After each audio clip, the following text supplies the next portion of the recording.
ሰላም ሰላም ክቡራተይ ሃመነኹም ኣነ ሰላም እግዚኣብሔር ይመስገን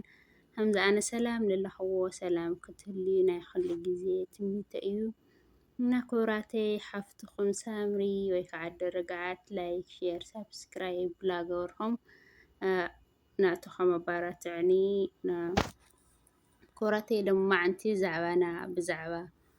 ዘይቲ እዩ የዕኒና ጨጉርኽንስ ሃመይ ገይርኻ ንእሽተይ ኢልካ ክመሓየሽ ንገብሮ ንኽእል ብል እዩ ኣነ ኸዚ ጨጉረይ ብትክክል ብጣዕሚ እዩ መራቅ እዩ ወርዳዲ ነይሩ ዋላ ልቱ ምቕናን ገለስ ዳርጋ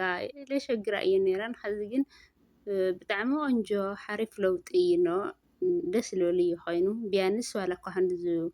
ልድለ ተለይኮነ ግን በቃ ቢያንስ ንእሽተይ ለውጢ እንሆ ደስ ልብለካ ካብኡ ኣነ ዝጥቀሞ ዘይቲ ዘይቱን እዩ ዘይቲ ዘይቱን ኩሉ ግዜ ኣብ ጥርሑ እየ ልጥቀሞ ብጣዕሚ እዩ ሓሪፍ ኣብዚ ልለ እዘን ዝጥቀመን ዓይነታት እዚአን እየን እዚአን ብጣዕሚ እየን ጠቃሚ ቅድመ ምሕፃብኸን ካብ ኩሉ ሓዊስኸን ትገብራ ትኽእላ ኢኸን ንጨጉርካ ብጣዕሚ ልስሉስ እዩ ልገብሮ ካብኡ ለለ ይነውሕ እዩ እዚኣ ለለ ኣብ ጨጉርኽን ሓፂብክን ፀገም የብሉ ተሓፂብክን ትገብራ ትኽእላ ኢኸን ትጉንጉኖ እዚ ጌርክን ማለት እዩ ኣብ ልትሕፀባሉ ሰዓት ትገብራ ኣብ ልትጉንጉኖ ኣብ ልትምሽጦ ገለ ትገብሮ ትኽእላ ኢኸን ብጣዕሚ ሓሪፍቲ ዘይቲ እያ ንጨጉሪ ብጣዕሚ እያ ፅብቕቲ ኣነ ኩሉ ግዜ እየ ልጥቀማ ካብኡ ለለ እዛ ዘይቲ እዚኣ ለ ተመሳሳሊት ሃማ እያ ምስ ኩሉ ሓዊሰ ቅድመ ምሕፃበይ ይጥቀማ እየ ምስ ዘይቲ ዘይቱና ምስ ኮኮናት ኦይል ብጣዕሚ እያ ቆንጆ ኮኮናት ኦይል ግን ዝኾነ ጨና ስለ ዘለዎ ልበይኑ ትጥቀሞ ኣይትኽእላይ ኣነ ለዋላ የጥቀሞ ልበይኑ ንቅድሚት ምስ ዘይቲ ዘይቱን ገለ ሓዊሰ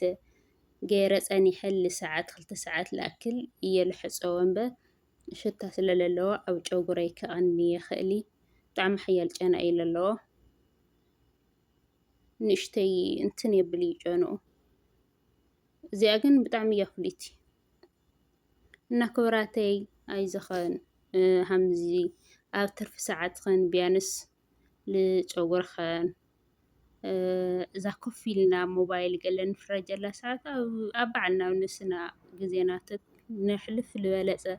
ርእይቶ እዩ እናናየ ልረአዮ ብጣዕሚ ተስፋ እኒኦ ብትክክል ካብዚ ብላዕሊ ለለ ንእሽተይ ክነብሓለይ ተስፋ ይገብር ንስኻትኩን ንምንታይ ፃዕራ ድኸማ ካብኡ ለለ ማደተይ ለለ ብጣዕሚ ማደት እዩ ነይሩኒ ናብ ጥንስተይ ገለ ከዚ ግን ብጣዕሚ ፅቡቅ እዩ ኖ ለቂቁ እዩ ታላተጠቐምኩ ሃም ዝሓደገኒ ኣብ መፃኢ ቪድዮ ክሰርሐልክን እየ ኣብና ከዚ ግን ላይክ ሼር ሰብስክራይብ ግበረለይ ሰላም ሰላም ክቡራተይ ሃመነኹም